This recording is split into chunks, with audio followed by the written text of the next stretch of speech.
I think God is unhappy with humans because we're destroying his creation. He sent his son, we killed him. So he's thinking, okay, I'll give him one more chance. He sent us Bitcoin. So this is our last chance. Bitcoin turns greed into altruism. Anything that you have that's not Bitcoin goes to zero. That's my price target. The only money you'll ever have in your life is Bitcoin. Nothing else will serve as money ever. And I think El Salvador is a country that's like the first country out of the fourth turning. The new Statue of Liberty is a volcano in El Salvador. This is the most heavily Bitcoinized country in the world. That's why the IMF is scared shitless. Bitcoin is a masterful engineering job. It's beautiful. It's the Sistine Chapel of money. Just sit back and enjoy the glory of Bitcoin. Let this radiate the sunshine of its enormity and beauty and spiritual qualities. Inflame your soul to be more of a human and to understand the aesthetic. Now, if any German person just heard what I just said over the past 2 minutes and they're not buying Bitcoin right now, they're not German. For this cycle, do you have like a price target for this cycle that we reach before we go back down?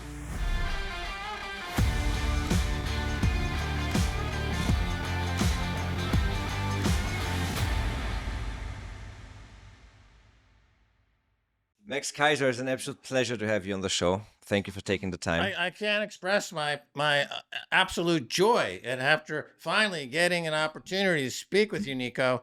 It's been discussed for years, and here we are finally. Finally, mano a mano, tete-a-tete, in the chamber to discuss the weighty matters of the day. We'll start with a recent tweet of yours.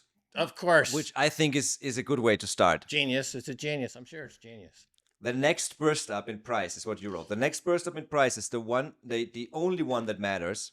The world will be permanently bifurcated into coiners and no coiners. The template will be set for the next 500 years. Can you explain what you mean? Sure. Of course I can explain what I mean. You have a world where the train is leaving the station. You know, Bitcoin has changed everything fundamentally. And those with coin, or the coiners, versus those without coins, the no coiners, there will be a split in the world and society. And we won't be looking at the world in terms of nation states anymore. I think the nation state becomes passé or disintermediated. Central banks are obliterated. And you have the global tribe of millions of Bitcoiners who have all the money. And then there'll be everybody else who doesn't have it. They'll just be living in a different reality. And that template will be set for 500 years because Bitcoin is perfect money, and it's taken 1 million years to get to Bitcoin. We finally achieved it.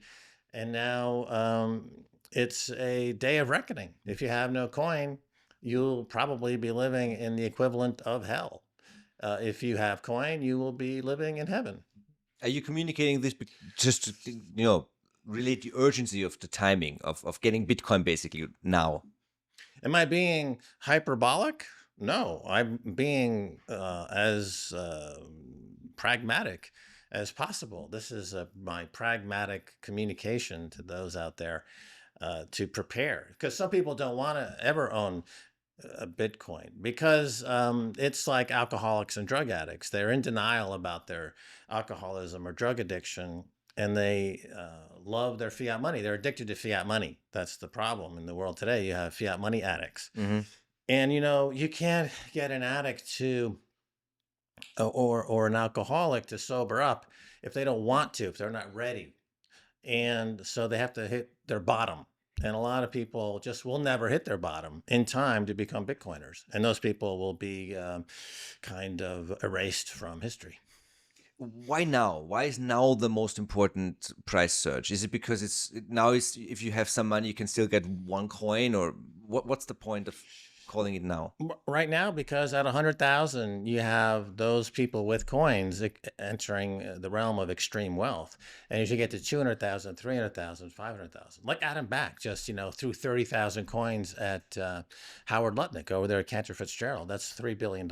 Now, he's got probably 20 or 30 billion dollars with the Bitcoin. There's a lot of people out there with billions and billions of dollars with the Bitcoin. They haven't really done much over the past 10 or 15 years because they've been waiting for the price to hit a certain threshold and waiting for the world to get to a certain point where they feel comfortable now being in this new reality, this new world. And so that $100,000 was a very significant price point. And as you get higher, the states will disintegrate because states don't have any Bitcoin, so they will disintegrate and they'll go to war with each other. I was speaking with a gentleman last night from Pakistan, and Pakistan and India recently got into a bit of a kerfuffle, a jet fight in the air, and Hmm. he was saying, well, the Pakistani jets cost like 50 million, and their jets cost 250 million, and we shot down their jets, and our bombs are 50 million.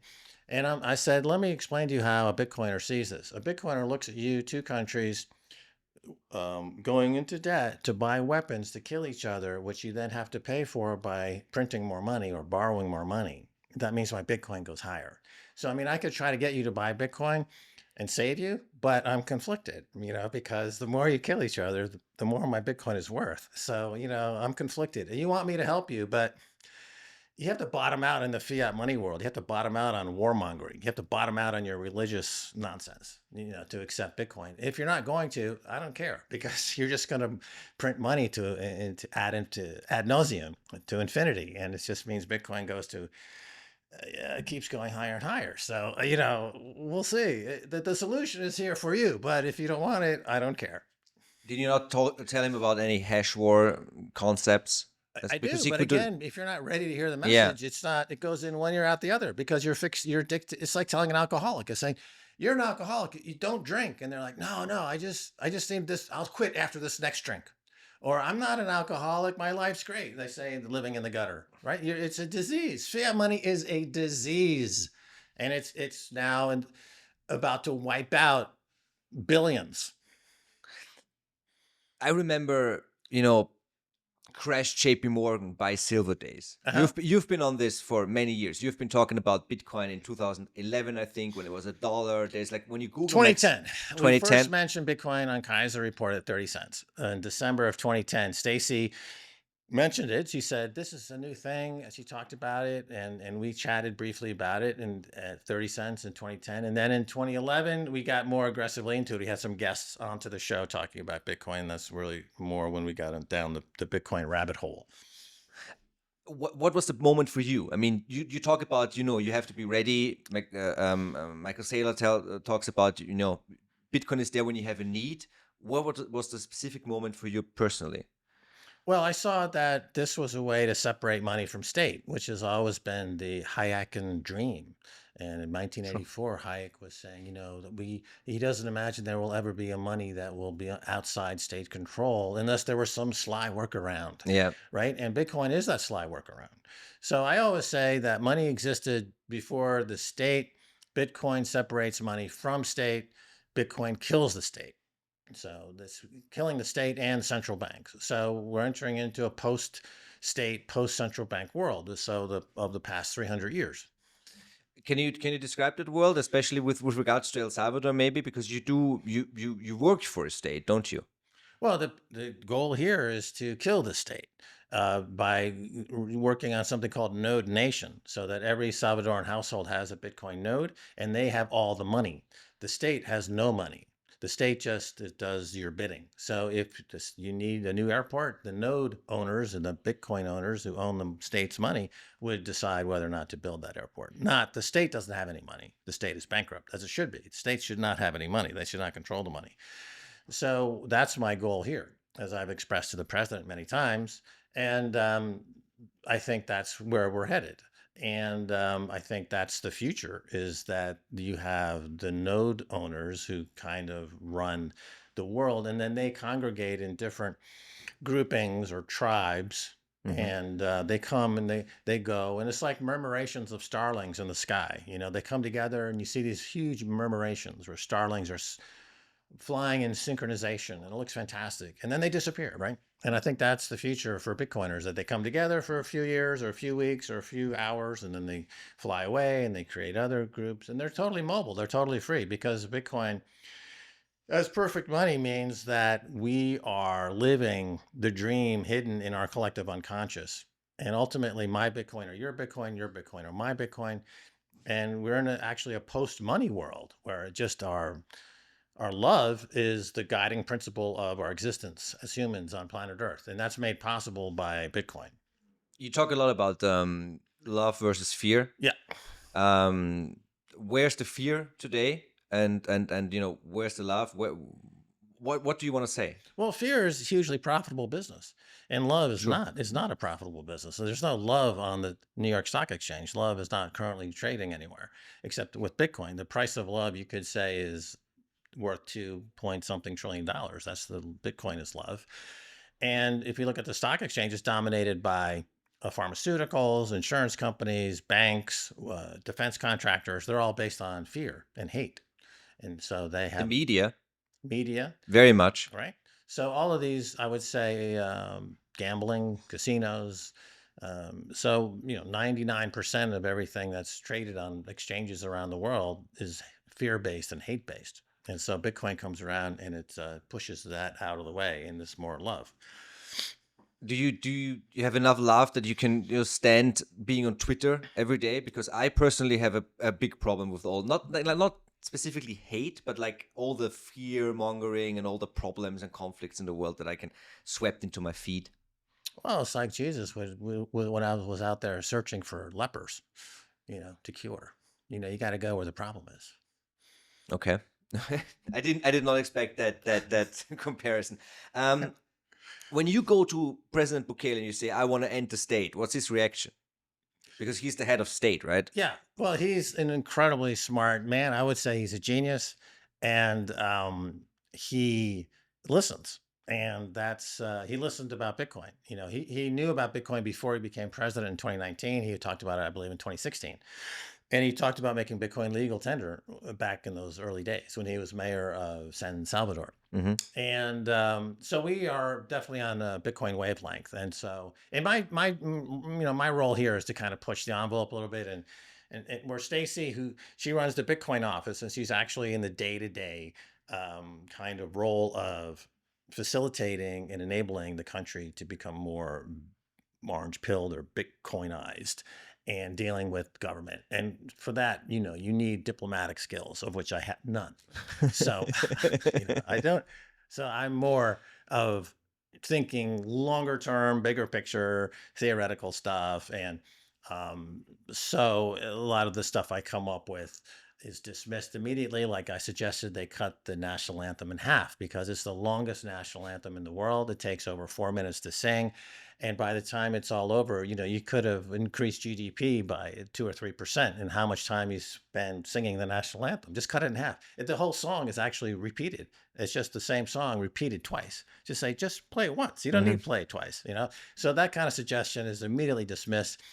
Also, when you go into any restaurant, all the cutlery is wrapped in these little paper napkins that take like 5 minutes to unwrap. And by the time you do, the paper napkin is shredded. Okay, that's totally GDP destroying, productivity destroying. Don't wrap all the cutlery in these tight little paper napkins. Sounds like a Keynesian concept, destroying the napkins to actually raise GDP.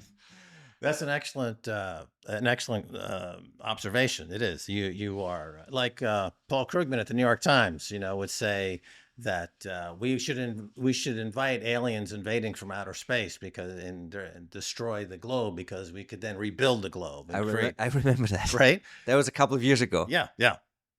So yeah, that's exactly right. So those suggestions are dismissed immediately. Some of my suggestions linger on longer. But that's what I do here. I mean, you have been a foe and a critique of the IMF for a long time, right? And now we have had this situation where Salvador took back the legal tender status and it's actually the reason why I'm here. I decided once, all the experts on Twitter have never been here before. I've been here before. I said, okay, I'm going to look at this. Interestingly enough, first thing I do, pay the taxi in Bitcoin, pay the rental car in Bitcoin. Both a lot easier than using, I don't know, Western Union or PayPal, or even like a bank transfer. But the fact remains, the official legal tender status has been revoked. What's your opinion on this? What's your explanation for this? Well, I feel very sorry for the IMF because they're a dying institution and they won't be around five years from now. And as you can see, the country's strategic Bitcoin reserve is added to every day. It's going to be worth $1 billion soon. It'll be worth 3, 4, or 5 billion, and use those funds as collateral to just retire the IMF debt from the balance sheet of the country. I think the president shrewdly took the 3% money now, knowing that the IMF will be gone, 36 months or so. They just won't exist anymore. Bitcoin will have eviscerated the IMF. It's like having a special needs child around with the IMF, It's like you can't just throw them off a cliff. You kind of like say, okay, well, we'll just bear through this. And so my approach would be, I think, more cruel. Because the IMF has a reputation for coming down to these countries and throwing leaders out of airplanes. I suggested to the president that he's throw an IMF guy out of an airplane, just to show them where we stand on the IMF. He said, "No, Max, that's too harsh." So I don't think that they don't survive Bitcoin. The IMF does not survive Bitcoin. Or any central bank. The special drawing right, which is the currency of the IMF, continues to go to zero against Bitcoin. I mean, that's their lifeblood. It's disintegrating before our eyes. So I feel sorry for them because they're in denial. They haven't hit their Bitcoin bottom yet, so they'll end up in the gutter, toothless, homeless.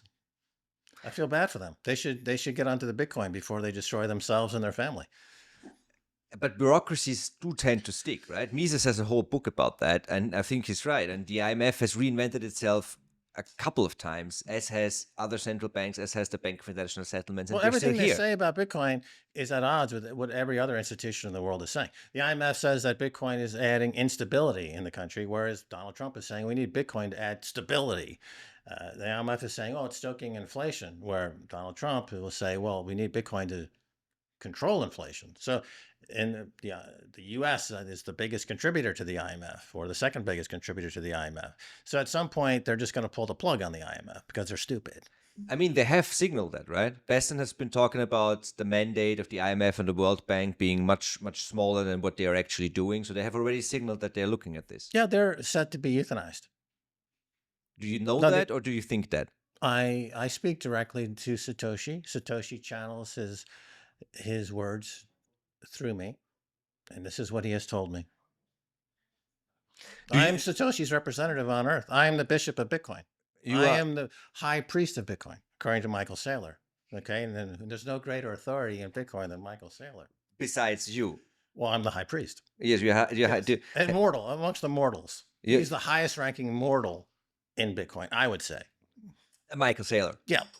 What do you think about all those Bitcoin treasury companies? What's happening there? Well, it's interesting. They are adding a lot of demand for Bitcoin. That's nice. But they're also reuniting Bitcoin with the state. And Wall Street. And you've been fighting Wall Street all your life, or almost all your life. Yeah, yeah. So I think there's a role in that they're engaged in a speculative attack on Bitcoin, similar to what George Soros did in 1993 when he did an attack on the Bank of England.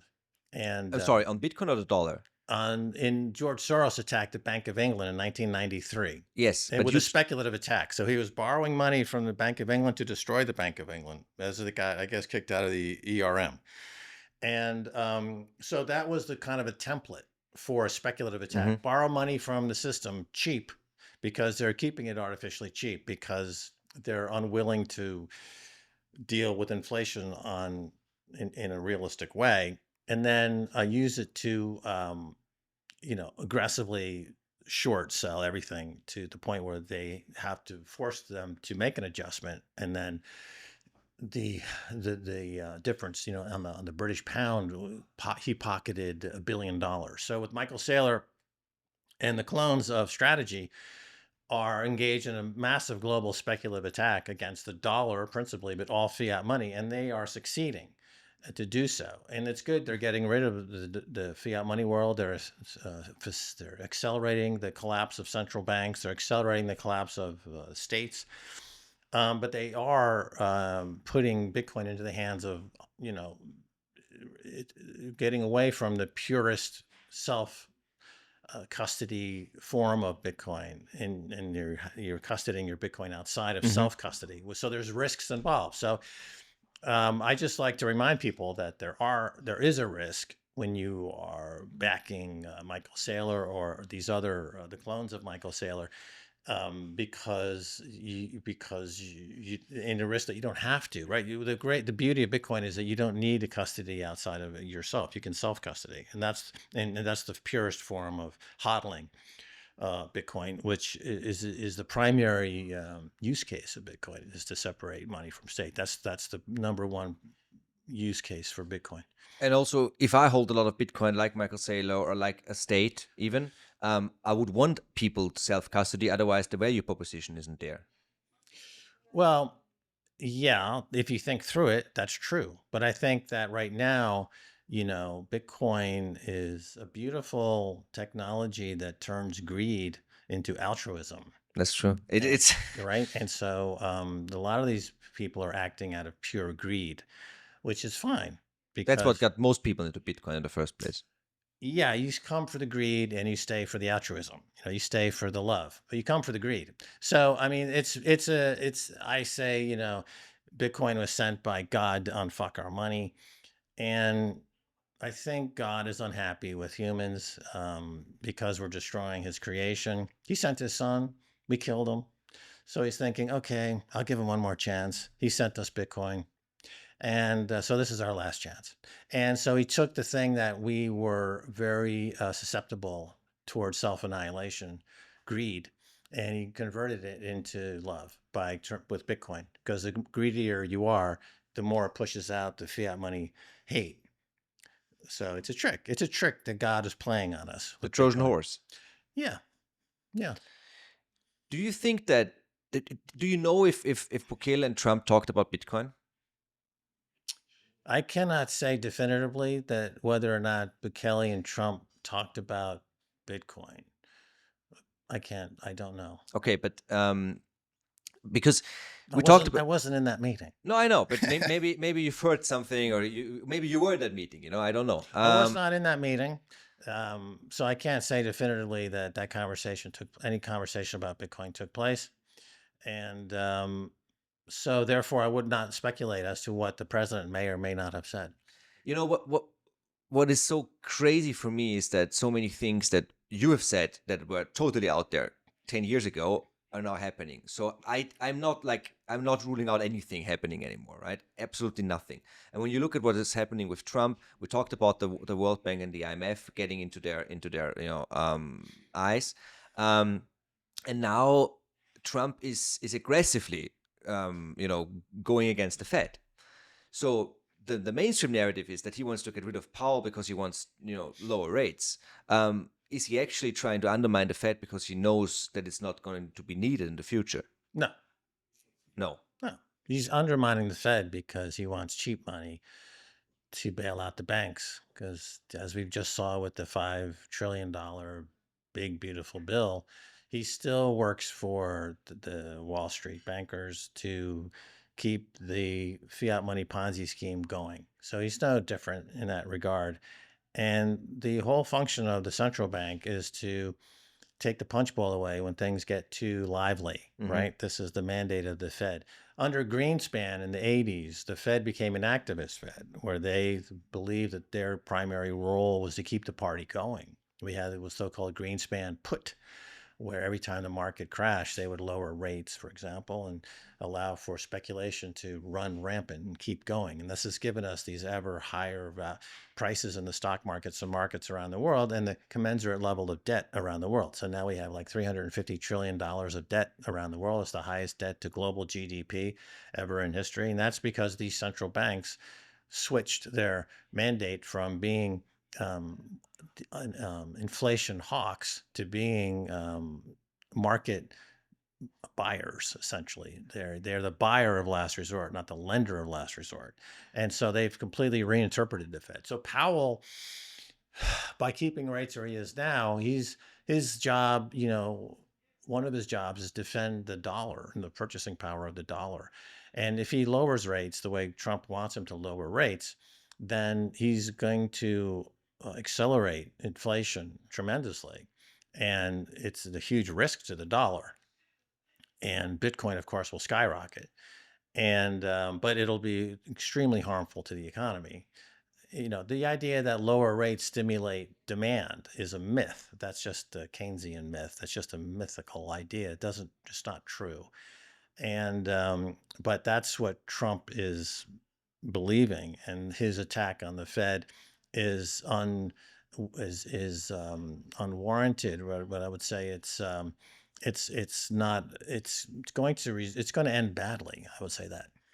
In what ways? He's not going to get what he wants, or if he gets what he wants, it's not a It's good going to thing. kill the dollar because Trump thinks that the dollar.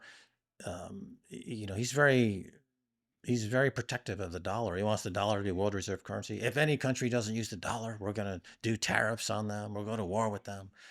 But the dollar, like all world reserve currencies, has a lifespan, and that lifespan has ended. Just like before it was the British pound, it ended in World War I. Before that, it was the French currency was the dominant world currency. And before that, we had Portugal, and we had Spain, and we had the Netherlands, and they all had the world reserve currency at one point for about 100 years, and then they didn't. And so the dollar is at the end of its reign as world reserve currency, and Bitcoin will become the global standard. But Trump doesn't understand that. He doesn't understand Bitcoin. There's 5 levels of Bitcoin awareness. There's number 1 is I just found out about Bitcoin. Here's how you fix it. Number 2 is I love Bitcoin. Buy my shitcoin. Number 3 is Bitcoin is primarily a medium of exchange. Number 4 is Bitcoin is primarily a store of value. Number 5 is hyper Bitcoinization. Mm-hmm. And just about everybody has to go through those 5 stages of awareness of Bitcoin. So when Trump is on level 2, I love Bitcoin, buy my shitcoin, right? Because he has his Trump coin, his meme coins, and all these other things. So he's only not even halfway through his Bitcoin education. He doesn't really understand Bitcoin profoundly or significantly. So he's going to make a lot of rookie mistakes. A lot of people get burnt out on meme coins and shit coins and altcoins, except in this case, he's going to destroy a country, his country, the United States.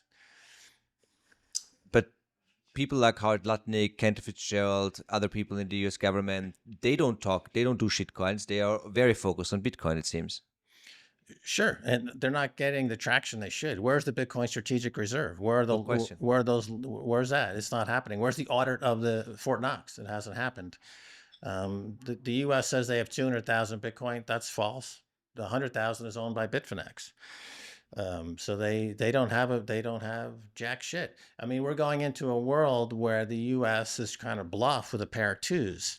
Meanwhile, El Salvador has a couple of aces. We have a very high Bitcoin to capita ratio of over $100. So it's in the top 3, with Bhutan is highest, and Kazakhstan or some other country has a very high Bitcoin per capita as well. Then there's El Salvador. So those are the 3 countries that are leading the world in the Bitcoin revolution. The U.S. is nowhere in the top 10. It's lagging. There's a global hash war going on, and the U.S. is losing. But don't you think this is going to happen still? Well, the reserve, the mining, the energy production, all the things that Trump is talking about. I mean, let's talk. What they just the Genius Act and the Stablecoin Act just got blown out of Congress. They just delayed them.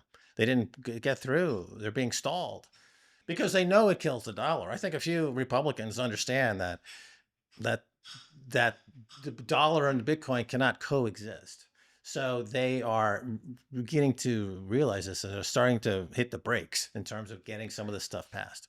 But if we move from a fiat money world to a Bitcoin world, right? Yeah. Wouldn't we first move to dollarize everything on crypto rails like stable coins, and then move to Bitcoin? Wouldn't that be the natural progression? So let me get this straight. So you're afraid of inflation, the uncontrolled money printing by the government to print dollars out of control and kill everyone's purchasing power. So to cure that, you're going to allow private companies to also create money out of thin air and double up on what the government's doing. It's free banking. It's inflationary. Yes. You're just flooding the system with more worthless fiat money. Stablecoin is shit. It's just worthless shit. just like a dollar. Does so by adding more shit to shit, doesn't turn it into shinola. You don't bake an apple pie if all the ingredients are shit. It's still shit. You have a pie of shit.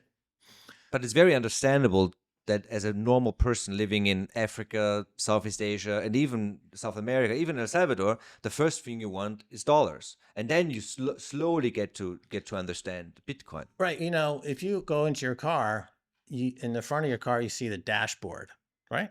Why do they call it a dashboard? Because back in the horse and buggy day, the horses' hooves would kick up mud and hit you in the face. So they put up a dashboard. But now, is there a horse in front of your car? No, it's an engine. But we still say dashboard.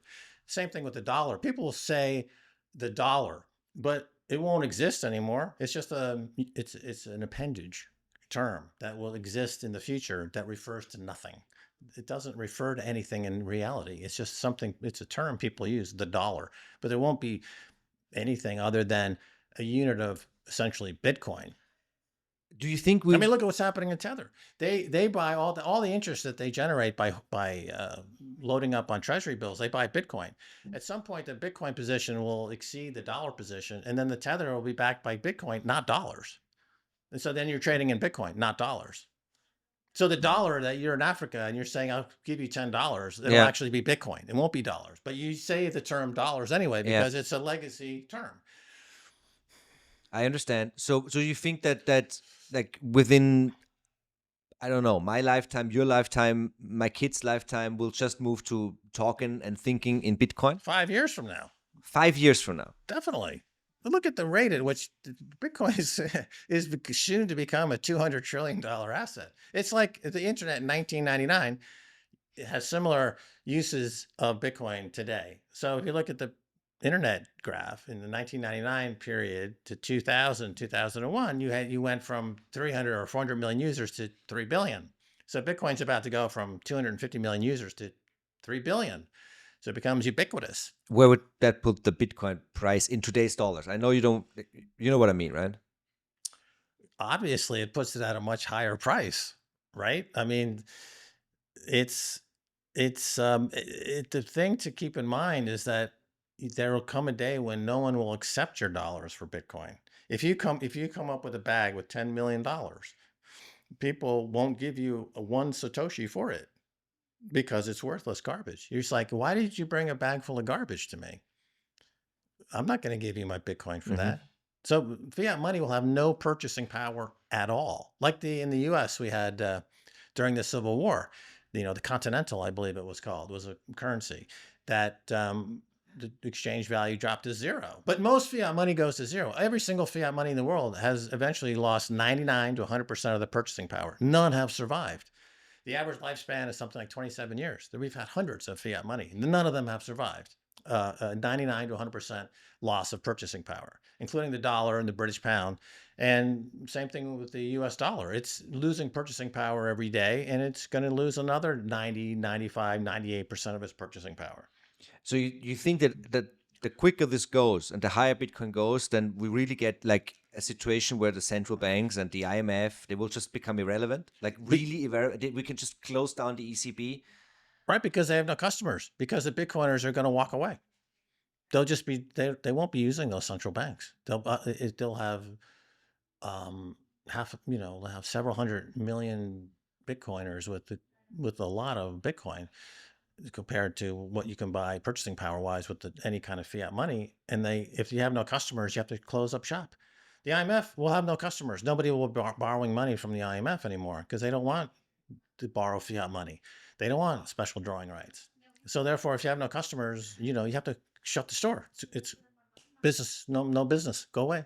Don't you think that they're going to fight this? Like, Of course they'll look fight at it. Europe. Look at the ECB. They're trying to get rid of Bitcoin. They're trying to get rid of stablecoins every step of the way. They will fight it, and their primary weapon is to print more money, which makes me richer. So I say, fight all you want. Fight more. I mean, I could help you, and my role is Bitcoin, the bishop of Bitcoin. Yeah. I could bless you and help you get over your fiat money addiction. But I'm conflicted though, because I'm still like a capitalist. I'm still a Wall Street guy. I'm still like, I could help you, but if I do, maybe not, because the more you borrow money to fight each other, the more richer I get. And I know you, and there's less competition because you're about to take yourself out of the game.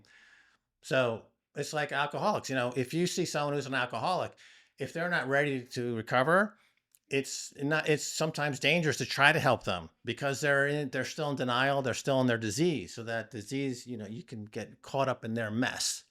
So the only way to help somebody recover from alcoholism is you have to wait for them to bottom out. But sometimes Hmm. they don't ever bottom out. They end up in an institution, a hospital, or dead. And so all of these countries are heading down the same path. They won't be around. The countries won't be around, and the central banks, not even if they have like national Bitcoin reserves, like El Salvador does. Well, that those countries reinvent themselves in the Bitcoin world and they become decentralized, as I was been saying, so that the citizens own the wealth because they're the node runners and node nation, and the central bank and the government are just the service provider. They would subscribe to El Salvador. I want to go to El Salvador. I saw like Netflix. I subscribe to El Salvador. I pay $1,000 a year to subscribe to El Salvador. And I'm here with the roads. I got the beaches. The president's cool, but I have all the wealth. The country has no wealth. They're just providing a service. It's a service provider. It's more like the 19th century, right? Yeah, A little but bit. under a gold standard. Yeah. Right. So that would be like something like a network state. Well, I mean, how it organized, yeah, you could say it's a network state. I mean, yeah, you could say that. But you're referring to my murmurations and starlings Yeah, and things. yeah. I'm So, trying to get like, right, so that's like a network. It's an invisible network. It's a network, and these networks they form and they disintegrate. It's like in Hollywood when they make a movie. Like 5,000 people come together for 3 months. They make a movie and then they split. All the technicians and all the above the line, below the line, everyone who's involved in that process. If you look at the credits on a Hollywood movie, they run and run and run. There's thousands of people who make this film, and they all run unemployed before the film, and they're unemployed after the film. But they come together during the film. They make the film. And then they move on to another film. if you really think we have hyper-Bitcoinization within 5 years, that Yeah. is a scary. I mean, not so scary for Bitcoiners, but that's like a very tumultuous time that we're going to see. Mm-hmm. So what's your message to Bitcoiners? How are we supposed to go through this, prepare for this? Should we all move to El Salvador? What's like the idea here? Well, stay agile. Get a few passports. um, Self custody your Bitcoin, and just stay agile. Get your bug out bag ready by the front door, and be prepared to move quickly in case You need the to. storm washes up at your door. Certainly in Europe, it's incredibly distressed, and in the UK, it's unbelievably distressed. I mean, they're in serious denial about the state of affairs in the UK. The economy is in free fall, and there's no leadership at all, and things are really falling apart in the UK. And Europe is looking pretty bad.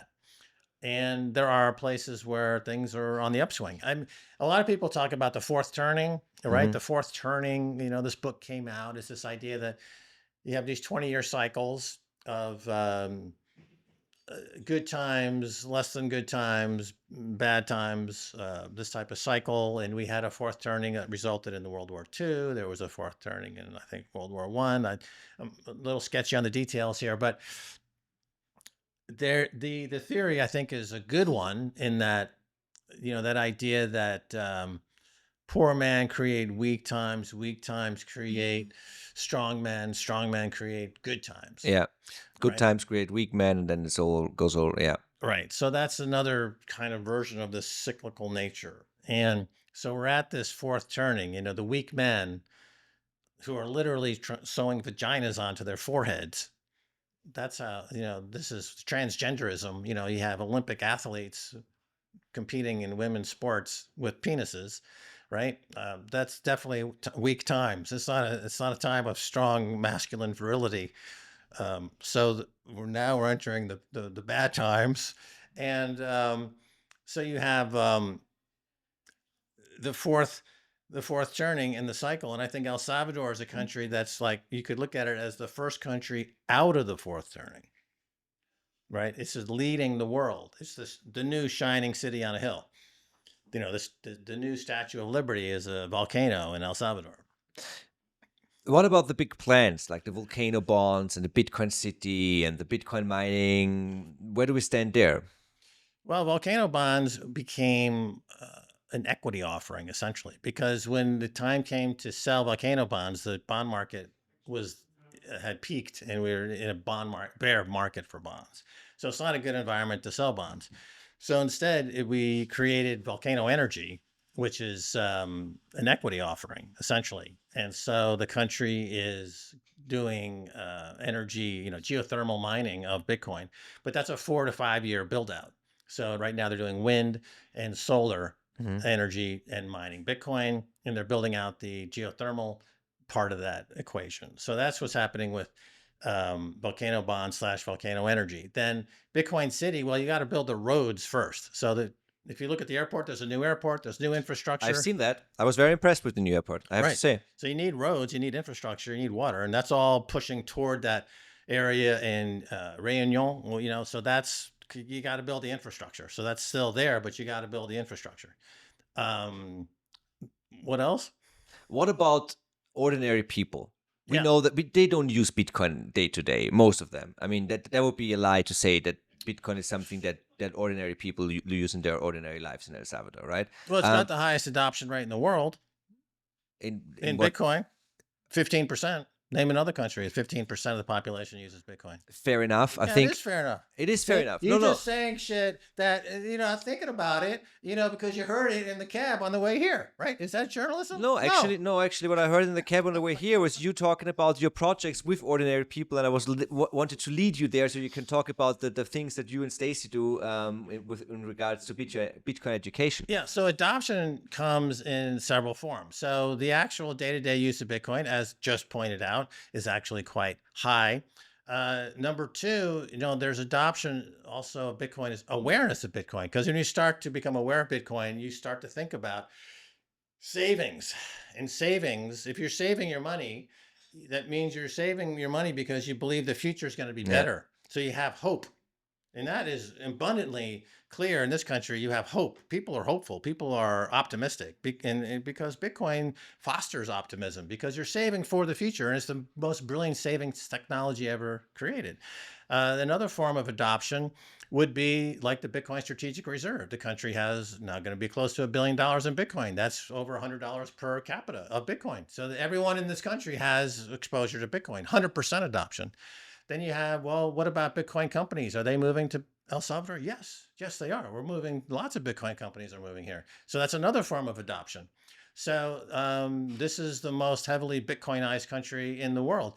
That's why the IMF is scared shitless, because if they allow El Salvador to continue growing and succeeding on a Bitcoin standard, it'll accelerate the demise of the IMF. They're fighting a rearguard action. They're panicked about what's happening here, and they're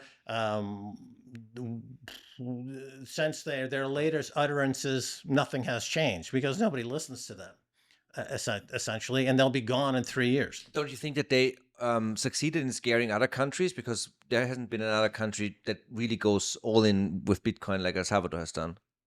Well, grow a spine. I mean, it's because their leaders are scared little wimps. There is one country. Have you been to Bhutan? I have not. We were supposed to go there a while ago to make a film, because they have the gross domestic happiness ratio, right? And we were going to go do a film about that, but we never got that worked out. But yeah, Bhutan is, I think, 40% of GDP is Bitcoin. They are extremely Bitcoinized, and I've been there. I've been there a year ago, and because we talked about central banks, right? I mean, I was at the dinner at the invitation of His Majesty, and I was talking to one of the governors of the central bank, the vice governors, and her question was, "What's the role of a central bank in the Bitcoin world?"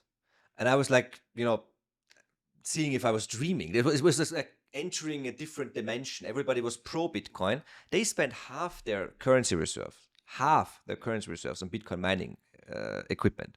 So they are all in as well. They just go in another way. They go with the mining route and Well, not they're so much blessed the with hydroelectric yeah. power. And so somebody very shrewd over there figured out that they could mine Bitcoin, and that set them down their path. And as you point out, that's an excellent question. What is the role of the central bank in a Bitcoin world, right? That is a good question, right? And we know the answer. There is no role.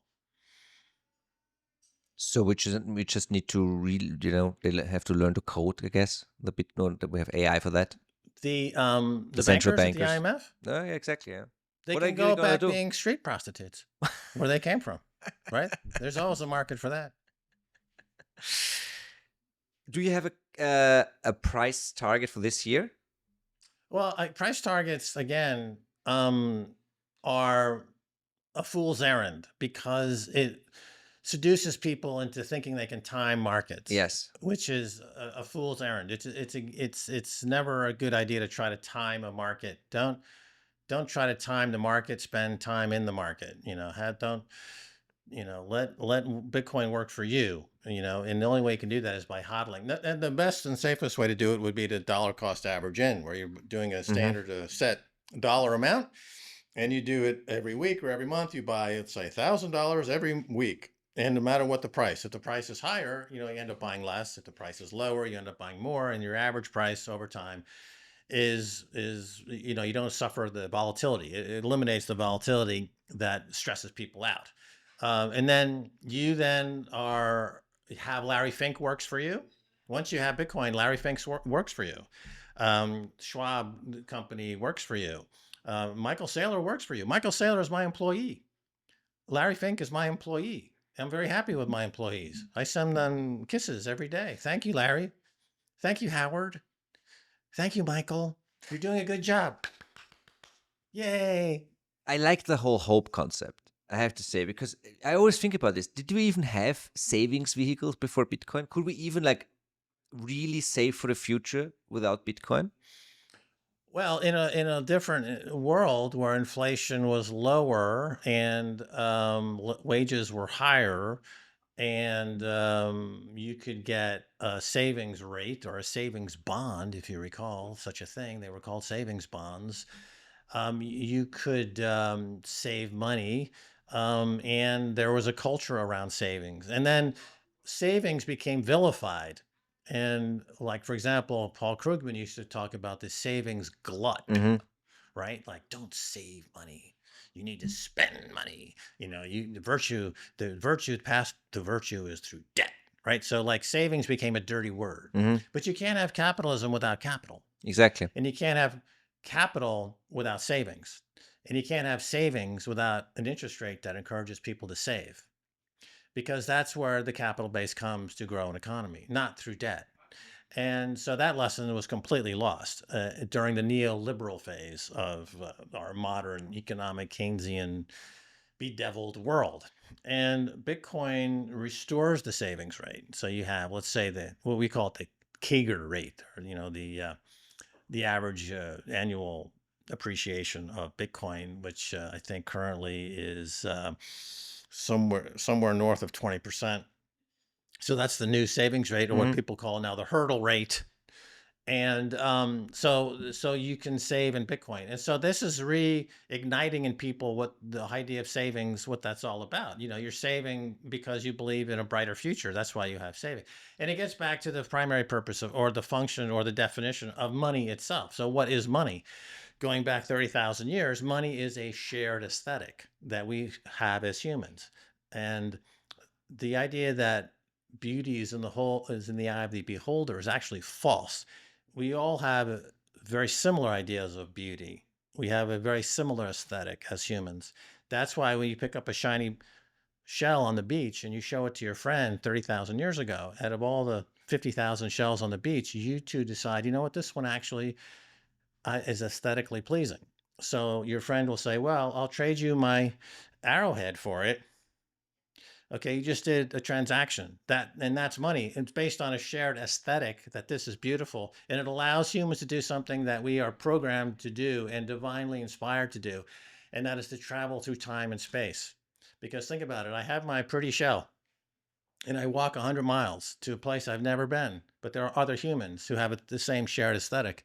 And I show somebody there who doesn't know me and is about to stick a spear into my skull, and I show them my pretty shell, and they're like, "Oh, that's actually kind of cute. Why don't you stay the night? Let me have your pretty shell." Now you've traveled through space, right? Traveled safely through space. Now you take the same pretty shell, you put it in your pocket, you forget about it. 5 years later, you find it, and you go and you show it to your friend and say, "Look what I found. This is in my pocket for 5 years." You have the same shared aesthetic 5 years later, and they're like, "Oh, that's pretty. I'll give you, my goat for that." Now you're traveling through time. So money allows you to travel through space and time based on our shared aesthetic as human beings that's in our collective unconscious. So then throughout history, we've searched for the more perfect form of money. We got to gold. Gold was the best money out there for thousands of years. And then Bitcoin came around and usurped gold as the ultimate perfect money. And that's why Bitcoin is demonetizing gold. People are selling their gold to buy Bitcoin. People are selling their real estate to buy Bitcoin. Commercial real estate in America is collapsing, in part because people no longer want to be in that business. They're buying Bitcoin. It's demonetizing the fine art market. It's demonetizing the bond market, which is the biggest honeypot, like $200 trillion. You see, the bond market is continuing to run into problems, particularly in the US. The US is finding it very, very, very difficult to sell US Treasury bonds to anybody except themselves. And that's in part because people want Bitcoin. They don't want US Treasury bonds anymore. It was a primary money for so many years, but the US dollar no longer world reserve currency. So I don't want US Treasury bonds. I want Bitcoin. So it's demonetizing the bond market. That's a $200 trillion honeypot that's going to move from bonds to Bitcoin. So that's 100x from 2 million, right now, 2 trillion, right, to 200 trillion. That's 100x. So the price is 120,000 times 100. And that's a fair estimate of where we're going just on the demonetization of bonds, not even considering the demonetization of gold and property. So 100x would be a conservative estimate. No, well, it's a big number, and yeah. and we're heading there. So why are you trying to time the market? Why people say, "What's my price target?" My price target is everything that's not Bitcoin is worthless. Everything goes to zero against Bitcoin. That's my price target. Anything that you have that's not Bitcoin goes to zero. That's my price target. Whatever the only money you'll ever have in your life is Bitcoin. Nothing else will serve as money ever. And that bond apocalypse and that moment of reconciliation, that moment of truth about what Bitcoin means is rapidly approaching. And if you don't have Bitcoin, you're going to be a no coiner. And if you're a no coiner, you are going to be extinct, gone. Just like there's a bunch of bears on a hill, and then there's brown bears, then there's a white bear, and the brown bears are like, "Ha ha ha, look at that white bear. He's going to get killed." Right? Then there's a big, massive snowstorm. The white bear, he survives. All the brown bears get killed. So don't be the brown bear in a massive snowstorm. Buy Bitcoin and survive, or get your family bloodline is gone, brother, is gone. That is a very strong message. Somebody who is so far down this road, this Bitcoin road, let's call it the orange brick road or whatever. The rabbit hole. The rabbit hole. I mean, what does somebody like? What do you spend money on still? Where is the line between? Well, I borrow against my Bitcoin. Okay, but it's like it's more a philosophical question. What is worth owning? What is worth spending money on? Well, it is a good, interesting philosophical question, and I think that at some point, as I said a little while ago, when you enter the Bitcoin singularity, and your Bitcoin become my Bitcoin, and my Bitcoin become your Bitcoin, the whole idea of money disappears completely. And we have a massive upgrade as humans, and the evolutionary step change to a post-egocentric existence as animals on planet Earth, and we become more spiritual, where money is like doesn't really mean much. We're just basically vibing in each other's consciousness, thanks to Satoshis that are being exchanged freely without any filters or minimal filters, so that we have a pure state of spirituality, a pure state of love. That's the Bitcoin singularity. That's also kind of rapidly approaching. That is a rabbit hole that I haven't found the entrance to yet, to be quite Well, honest. I mean, I see the spiritual. keep digging.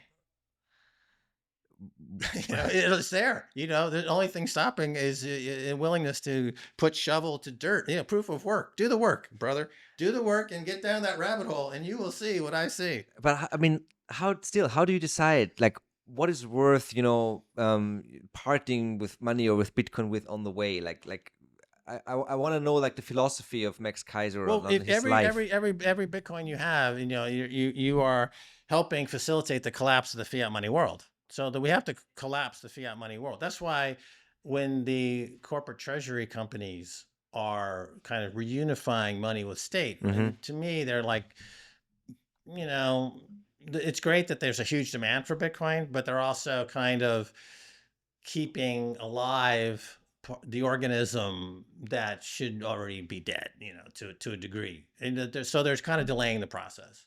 So, but inevitably it will go down the path anyway. They're just putting in a minor speed bump toward that. But so the philosophy is that our species has a collective unconscious almost fetish with our shared aesthetic, and that our satisfaction and connection to God on this earth is to exercise that shared aesthetic. And Bitcoin allows for that to happen universally. And then we enter the Bitcoin singularity into a spiritual moment and reunion with our creator. So that happens thanks to Bitcoin, perfect money, and the triumph of aesthetics over politics. Is this the cycle? Read your Plato. He spelled it all out 2,700 years ago. Plato was a Bitcoiner? Yeah, he defined money. He said, what is perfect money? And he said, it's got to be this and this and this. And he came up with gold is perfect money. And he also was very keen on establishing what are aesthetics? What is the concept of aesthetics? Did you ever try finding out who Satoshi was? Are you speaking German right now? Because I didn't understand a single word you just said. Did you ever try to find out who Satoshi was? Well, who invented the wheel? Who started fire? It doesn't matter. It's God. Regarding crypto and shitcoins, just a quick question. Are we gonna get... Be careful, or I'll impale you with this pen. I know. I'm totally... Look, we are on the same page when it comes to central banks. We're on the same page when it comes to shitcoins. Yeah. But everybody, like you said, goes through the stages. You went through the stages. I went through the stages. You've been dabbling with digital assets even in the 90s, right? That's you right. Did the whole Hong Kong thing. The Hollywood Stock Exchange. Hollywood Stock Exchange. So what was that? And then at the start of your Bitcoin journey, you also dabbled in what we would now call shitcoins. But back then it was altcoins. I think Max Coin and something else. These two students in Bristol, UK, came on the show to demonstrate how easy it was to create a shitcoin, and they called it Max Coin. And that's what happened. From then on, I became associated with that. But I never, it was a demonstration of how easy it was to create a shitcoin. But of course, in the juvenile minds of the average shitcoiner, they took this as something other than that. I always say, like, shitcoins are basically monetizing the weak arguments against Bitcoin, right? I have something that's quicker, something that's smaller. I don't know. But do you think we're gonna get rid of them this cycle in a real way? Like because the narrative is not around shitcoins anymore. Well, there's like 3 million of them or more that have been created. They all follow the same price pattern. They spike, crash. And I think that in this cycle, the Bitcoin dominance is now rising again, and the shitcoin market will go to zero against Bitcoin because everything does. And there's competition now in the Bitcoin treasury companies, like GameStop.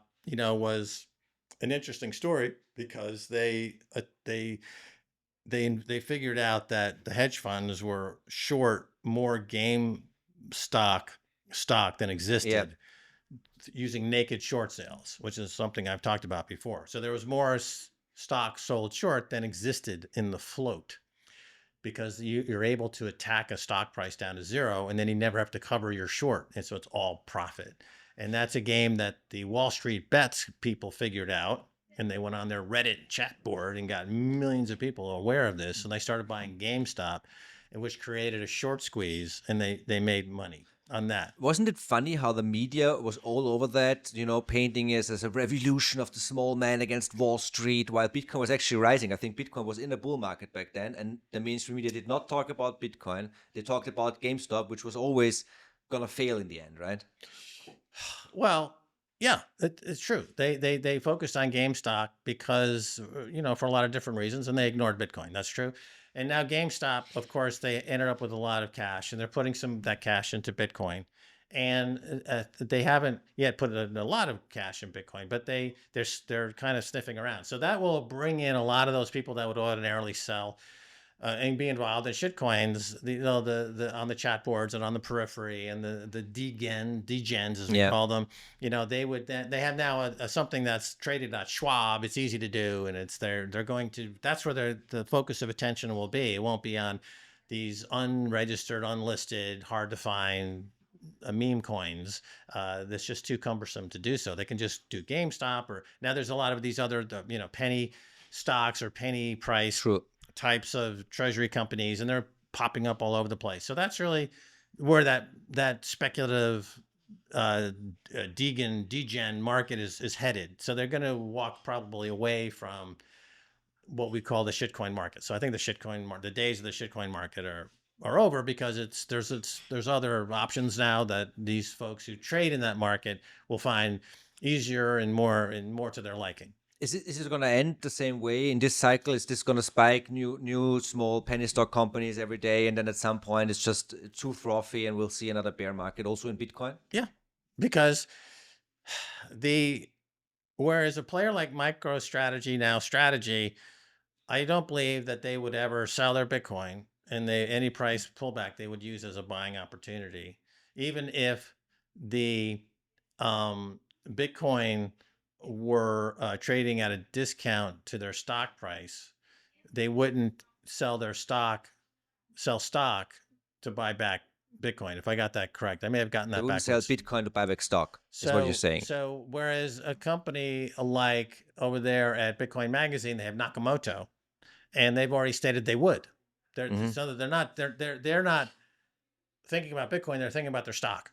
So on a pullback, you're going to have a lot of these companies sell their Bitcoin and buy back their stock. So that will create a pretty significant pullback in Bitcoin price. So that's basically just a repeat of what we've seen with the froth in the crypto markets before. Now it's probably going to be this, right? I think that'll be the next bubble, will be the bursting of the treasury companies. I'm sorry, but I have to ask, for this cycle, do you have like a price target for this cycle that we reach before we go back down? I know. You're looking at the cameraman. He's asking me again. No, I'm looking at the camera. I'm looking at your audience. Like, here you have an audience, right? Yes. And they watch you, and they're like, "Oh, this guy's smart. I watch him." Now you're losing. Look, they're walking away. You're losing your audience because you keep asking the same question, and I keep giving the same answer. Your audience is shrinking. It should be expanding. It's a fool's errand to say what the price target is, because people get obsessed with timing the market, and then they use it to.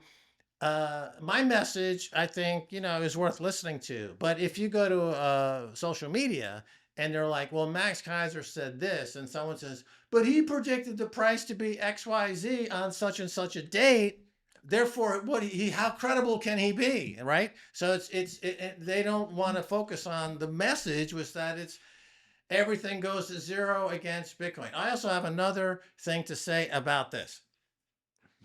If I gave you both the price target, because the next question you're going to ask is when, what date, okay? If I gave you both price and date, like I can, you would burn me at the stake as a witch. So to protect myself, all I can say is it's going higher. I'm not going to give you a price and date, because you'll be like, my God, that's so spooky. You're a witch, and you'll report me to the authorities, and they'll bring me down to the center of the square and light me on fire like Joan of Arc or something. I don't want that. I don't need to be lit on fire. That's not me. See, I'll be honest, the best way to get people, the most amount of people to watch this very, very interesting talk that we're having here Yeah. is to put a price on the thumbnail. That's it. That's why I keep asking, and now I feel That's bad. easy though. You're taking the easy way out. I thought you No, it's just Austrians were hardworking, industrious people. You know, like 90% of that's all the Germans you think about. engineering manuals in the world before World War I were written in Germany, written in German. Yeah. You know, Germans were the engineers of the world. They still are, right? But do they need instant gratification of price prediction? No. Okay, stick to your Teutonic soul, the vision of a well-engineered future. Bitcoin is a masterful engineering job. It's beautiful in its incentive structure. It's the Sistine Chapel of money, right? And here you bring in this tawdry price prediction narrative, and that's meaningless to the folks. I mean, it's like saying, how much is the Sistine Chapel? How much is the Mona Lisa? I want to buy it. I mean, what vulgarity. Just let it be art. Let those thousands of people go to the Louvre every day and be enhanced spiritually by the presence of this fine work of art. Just sit back and enjoy the glory of Bitcoin. Let this radiate the sunshine of its enormity and beauty and spiritual qualities. Inflame your soul to be more of a human and to understand the aesthetic. You don't need to be a fucking junk food eating pig. You can be human. Satoshi, what will I do? What should I do? Give me help. Give me guidance. I am. I agree. I feel stupid now, but it doesn't matter. It doesn't matter. You have convinced me. I'm also not gonna ask anymore. And you've given enough headlines anyway. But Yeah, you don't think you got enough I headlines? think I've got enough headlines. And Jesus. I do agree that with saving in the Deutschmark and the Schilling, and Just also put with Bitcoin as God, says Max Keiser, and you'll get more views on this than anything else you've ever done. Okay? we'll End of try. story. We'll try. I'm And not. what's your highest rated thing you've ever gotten? It's probably around 80,000, How 90,000 many? clicks now. 80,000, 90,000. 80,000? Yeah, on YouTube. How long have you been doing this? Those are 4 rookie years. numbers. Well, Okay, I'll it's a give you German market. 300,000 viewers of this. It's the German market, man. It's not that. I mean, it's big. It's big, but it's not that as big as you can Well, compare Germans it to are obsessed with gold. They're obsessed with Bitcoin Okay. as well. Well, not as much as they should be. Yeah, that's true. Okay. So, if you like gold, you need to study Bitcoin, because everything you like about gold, you will like about Bitcoin, but more so. Okay. So, to your German audience, if you have, let's say, a portfolio, and a German portfolio on average would have a decent percentage in gold. That's like the model that you would find in Germany. They have a long-standing tradition of owning gold, and the country is one of the biggest gold owners in the world. We won't get into too many details there, but nevertheless, they have a lot of gold. And so if you're looking at your portfolio before tomorrow, or sun rises tomorrow, put 5% of your gold into Bitcoin today, and then wait 2 weeks or maybe 2 months. And I guarantee you that you'll end up buying more Bitcoin, because once you own it and once you start feeling the effects of it and you start to think about it, you want to own more of it. It's like Michael Saylor has said, anyone who spends the time to understand Bitcoin, it never becomes a critic of Bitcoin. There are no critics of Bitcoin. There's not a single critic of Bitcoin on planet Earth who has also spent time understanding Bitcoin, put in the necessary 200 or 300 hours to really study Bitcoin. At the end of that process, there are no critics at all. Every single person who's critical of Bitcoin, when you ask them a basic question, very basic question, like how many Bitcoin will there ever be, or something like that, they're like, I don't know. Why should I bother with that junk? They have never even spent 3 minutes studying it. But the German mind, the engineering, the tradition, the appreciation. I mean, you've got freaking Faust. Okay, now reread your Faust. Right, this is what we're doing. The devil's bargain is fiat money. You don't want to be like that. It's in there. It's in there. Even Jens Weidmann, the Bundesbank head of the Bundesbank, quoted Faust on talking about fiat money. Okay, so it's like simmering and it's percolating. We went to the Bundesbank once. Funny story, and we visited them on I think it was 2008, when the Fed had an emergency rate cut, and we were actually in the Bundesbank to do a little film, and we were talking to them, and with one of their tour guides, or it wasn't necessarily a tour guide, but this woman was public relations, I would say, for Bundesbank. And so we had the cameras rolling, and I said, so can we see the gold? And she's like, oh, no, no, of course not. And it's like, why? She said, because it's in New York. They're getting it back now, though. Okay, They but got half of it back already, and now they want the rest. until that moment, nobody from the Yeah, it's Bundesbank true. had publicly stated that the country's gold was actually not in the Bundesbank. There's never publicly stated. So we made this film, and they were frantic about, don't put this film out. Don't do this film. So anyway, of course, we showed it, and it set off a firestorm. If you look at the media at that time, it's like it was a pretty big story. Bundesbank insider admits that they don't have the gold, you know. So with and it's gonna and you say you got half of it back, right? Well, to get the other half of it back, you've got to find it, you've got to load it, you've got to transport it, you've got to insure it, you've got to assay it to make sure it's real gold, you got to redeposit it, and it's going to cost to how many tons are we talking about? 1,000 tons, maybe? Yeah, it's more like 1,500 still. That's Okay, not 1,500 yeah. tons. So the equivalent of in Bitcoin, think about it. To move that gold from, I think it's in New York or London, to Bundesbank, 1,500 tons of gold, and the dollar equivalent versus the same dollar equivalent in Bitcoin. I have a seed phrase in my mind. Yeah. I can walk naked through the airport, go anywhere in the world, and have that available to me. Now, as a gold buyer, that argument alone should convince you of the superiority of Bitcoin over gold.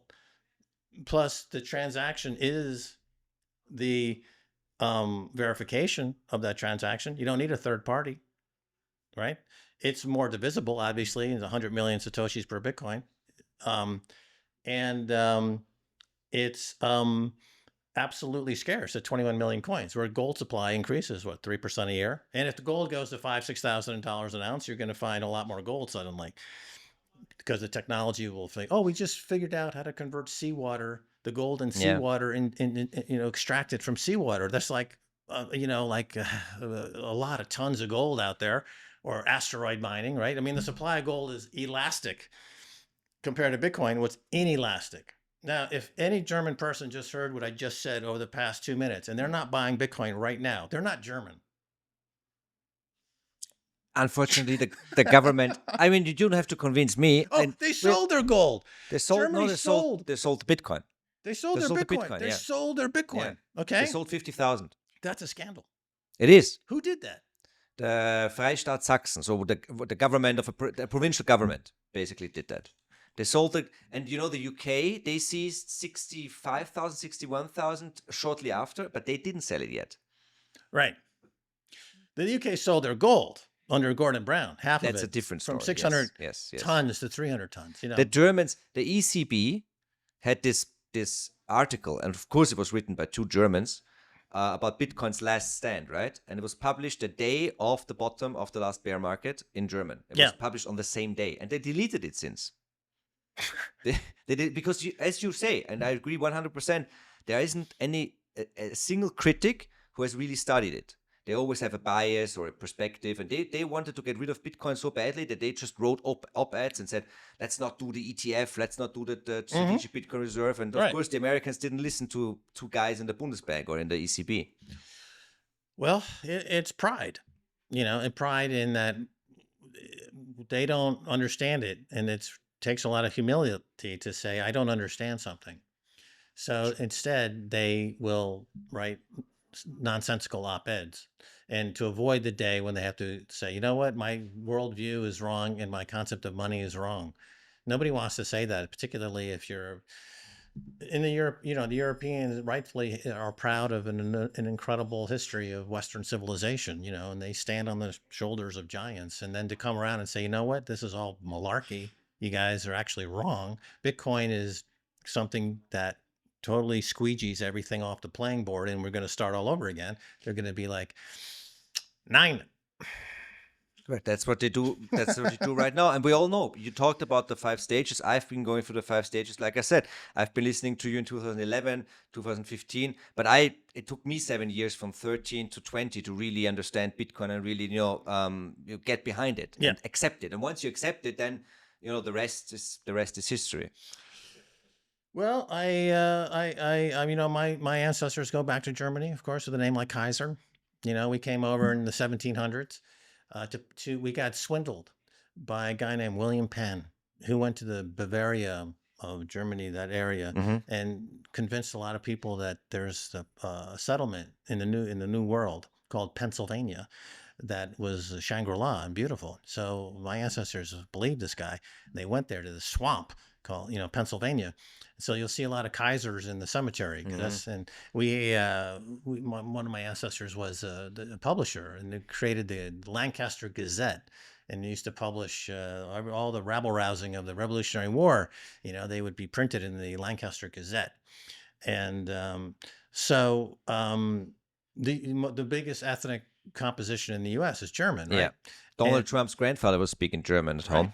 So there's a kinship there, and to reach out to the German folks, this is something they need to understand, that the government has scandalously sold their birthright. See, the problem is that your ancestors took the risk and went there, even though they didn't know what would happen, because they had hope. My ancestors stayed home because they were scared, or already, too well off. I don't know. It's like my ancestors as a symbol for everybody who stayed home and then sold the Bitcoin. That's the problem, really. I will go to Germany, and we will speak to people one on one. We'll go door to door and help them get out of their funk. That would be a good idea. But before you go to Germany, you have plans for stuff to do in El Salvador. So what's next for Max and Stacy in El Salvador? Well, the golf tournament is January 8th through 10th. The Max and Stacy Invitational. This will be the second year we're doing it. Last year was a blowout success. We sold out in 5 days, and we had 300 people at the El Encanto Country Club for 2 days. It's beautiful. This year, we're raising up to 400 attendees. It's already almost sold out. We're adding a pickleball tournament. We're adding a poker tournament. So this is really Bitcoin maximalist. It's like a Bitcoin conference without all the boring panels. Because you could go to a Bitcoin conference, it's all the schmoozing in the backstage that's fun. The panels are all boring and nobody watches those at all. So we just got rid of those, and we just have the schmoozing. We just have all the hobnobbing and networking. That's what it's all about, Bitcoin networking at the country club. And so that's coming. And then Max and Stacy are also now partnering up with a restaurant in El Zante called La Cajita Kitchen. So this was a little restaurant that has an excellent reputation. It's run by some French people. And of course, having lived in France for many years, I've come to understand the excellent culinary skills of the French people. And so we're going to move into a bigger location, and provide some resources for them to grow and become bigger and to pursue their dream as restaurateurs in El Zante. So that will open up mid-September. They have an operation going now, that food gets a 5-star rating on Instagram, I believe, hundreds of reviews. So they do a really good job on the food. So just having fun in El Salvador. The president is the most popular leader in the world, 91% approval rating. Economy is growing, a lot of construction, a lot of building. It's like I said, it's coming out of the fourth turning. Mm-hmm. So it's is leading the world in that. It's the new America. It's the new shining city on a hill is El Salvador. So this is where you want to come if you want to be participating in the new world. Max Keiser, thank you very much for taking the time. Last question: Bitcoin price prediction. No, I'm joking. Forget about it. He's all nervous now. What? No, So you're all nervous. you know why? You know why? Because you're a media professional. I normally interview Yeah. people who aren't. You know how to take control of the situation. You know how to take control of the camera. But I can learn a thing or two from that. So that's totally fine for me. I wanted to end on a joke with the Bitcoin price prediction. It doesn't matter. As a German, you don't have to explain the joke. Just let it sit there and it either laugh or you don't laugh. I mean, this is a very German way to tell a joke. I just told a joke. And the reason I told that joke is because the context and the punchline was here. I don't know if you caught it or not, but it existed in the 12 seconds after I began the joke. And that was the punchline. I don't know if you noticed it or not. And now we're post joke and we're deconstructing the joke that I just told. And I hope you enjoyed my joke because it's very, very funny. Very, very funny joke. It's been great having you on the podcast. And I want to thank you for coming onto the podcast. And I wish you well in your Bitcoinization. And we shall meet again very soon. I know in less than a year, we'll come back and the price will be higher. It will be higher. Max, thank you very much. My pleasure. My name is Niko Jilch. I've been covering Bitcoin, gold and money for about 10 years, and I've launched my channel Was Bitcoin Bringt, the leading German Bitcoin podcast, about 4 years ago. From time to time, I do interviews in English. I publish everything that I do in English on fixthemmoney.net. And no, I will never ask for price predictions again from high-profile Bitcoiners. I've got schooled on that today, and I'm thankful for it because I think that this really worked out well for the conversation. Even though my joke in the end didn't land, I got Max to end the podcast on his terms, and that's totally fine.